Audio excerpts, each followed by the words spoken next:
محلول لشيل زفارة الفراخ والطيور، المحلول النينجا.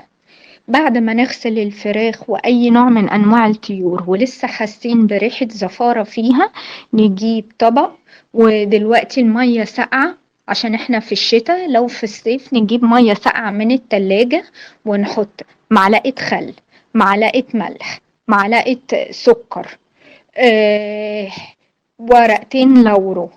نقطع الليمون أو قشر ليمون عندنا ماشي. في الشتاء عندنا برتقان مستفندي القشر بتاعه نحطه في المية، وبعد كده نقلب المحلول ده كويس ونحط فراخ، بط، وز، حمام، أرانب، سمان،